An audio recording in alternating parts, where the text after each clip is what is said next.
Ako ba matapang tong si Harry Roque? Sinabi pa niya, nek-nek nyo kung mahuhuli nyo ako. Tapos ngayon, pray for me. Ang idinadahilan kasi ni Harry Roque sa kanyang pag-apply ng asylum sa Netherlands ay siya daw ay persecuted sa Pilipinas. At baka pag siya ay inuwi dito, ay baka kung ano ang mangyari sa kanya. So, ibig sabihin, nanganganib ang buhay niya. Well, kung yun lang ang pagbabasihan ng Netherlands, mabibigyan talaga siya agad ng asylum na hinihingi niya. Kung yun ang mga dahilan. Pero, hindi ba mag-iimbestiga man lang ang Netherlands kung totoo yung sinasabi nitong si Harry Roque na siya ay persecuted at nanganganib ang kanyang buhay? Sabi po dito sa balita, hindi pwedeng magtago si Harry Roque sa likod ng refugee principle na yon. Yan po ang sinabi ng isang DOJ executive dito.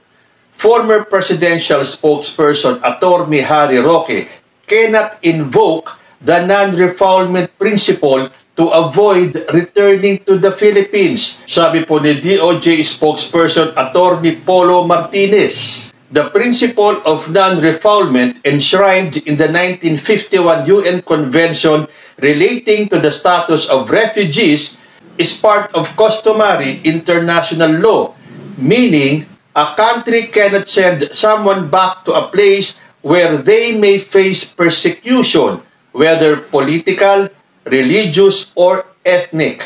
It begs the question, may political persecution po bang nangyayari? Wala, because in fact, you are being charged here for crimes that you already committed. O may nagawang kasalanan si Harry Roque. May mga kasong kriminal dito si Harry Roque na dapat niyang sagutin at harapin. Dahil nga Roque is facing charges of qualified human trafficking for his alleged links to Philippine offshore gaming operator o yung pong Pogo. At ang Pampanga Court po ay nag-issue ng warrant for his arrest. It is incumbent upon him to face these charges head-on as an accused. One may argue that the principle of non-refoulement applies to him. We would say, in fact, we are only abiding by the law when we say, face your charges so you can lay out your defenses, whatever they may be. If you are proven innocent, then no one will arrest you. Bakit ayaw umuwi ni Harry Roque para harapin yung kanyang kaso?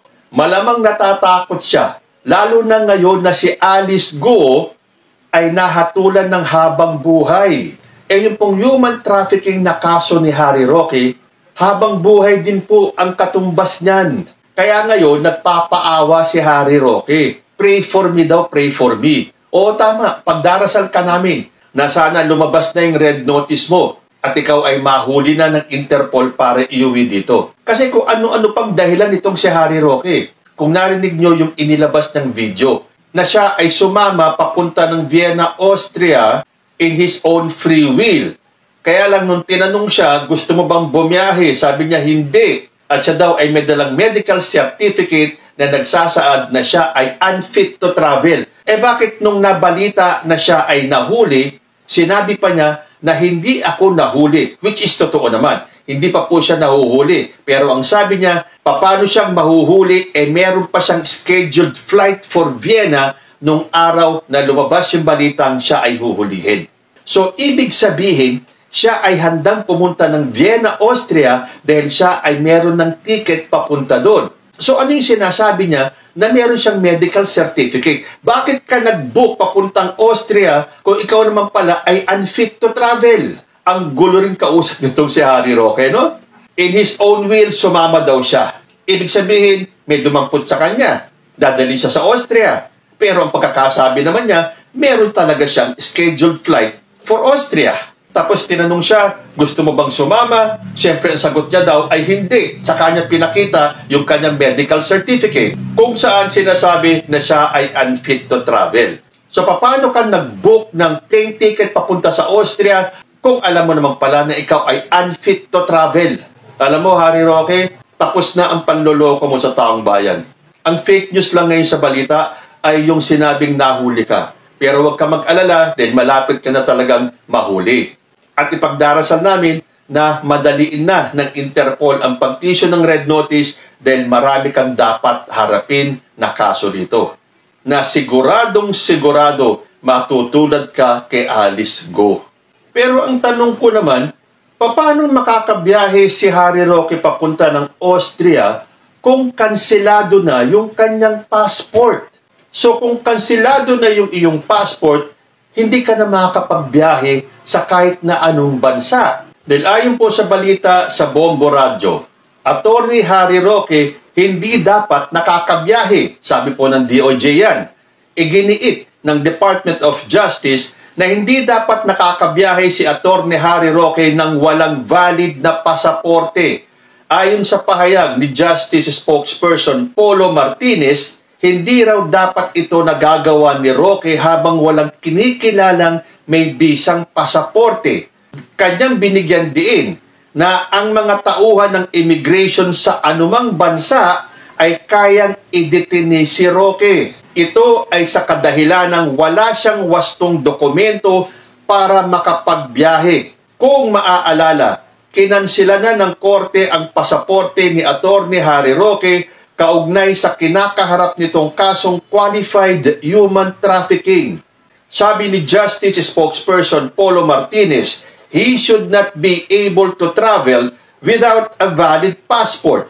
Immigration authorities at any country can detain him for traveling without proper travel documentation. So tingin ko, kaya hindi tumuloy itong si Harry Roque sa biyahe niya sa Austria ay dahil pagdating doon at malaman ng Austrian immigration na kansilado yung kanyang pasaporte, ay pwede siyang i-detain. At siyempre, magkakabukuhan na lahat doon. Malalaman kung bakit kinansila ang pasaporte ni Harry Roque. But I may be wrong. Yun lang naman kasi 1+1 ko yung mga istorya. Malamang nung nag-book si Harry Roque ng flight to Vienna, ay hindi pa nakakansela yung kanyang pasaporte. And the day na papunta siya ng Vienna, Austria, kansilado na po yung kanyang pasaporte. So oras na umalis siya ng Netherlands, tumuntong siya sa ibang bansa, pwede na po siyang i-detain ng immigration ng kahit na anong bansang pupuntahan niya. So, hindi na natuloy yung pag-alis niya. Nagdahilan na lang siya na siya ay unfit to travel ayon sa kanyang medical certificate. Pinangalandakan mo yung medical certificate mo na ikaw ay unfit to travel. Pero, nag-book ka ng flight to Austria. Pinaglololoko ninyo ang taong bayan. Akala nyo magugoyo nyo pa ang mga Pilipino. Pero sa hiling ni Harry Roque na ipagdasal daw siya, dapat alam natin kung deserve ni Harry Roque yung dasal na hinihiling niya. Ayon po dito sa nabasa ko sa Nutriban Republic, huwag nating kalimutan kasi baka magdrama na naman si Harry Roque at magyabang pa ng persecuted daw siya. Para hindi tayo mabudol ng paawa effect, ito ang listahan ng bigat ng baho niya. Iniuugnay siya ng PAOK at PNP-CIDG sa Lucky South 99, ang Pogo Hellhole sa Pampanga na may torture, human trafficking, illegal recruitment at scam operations.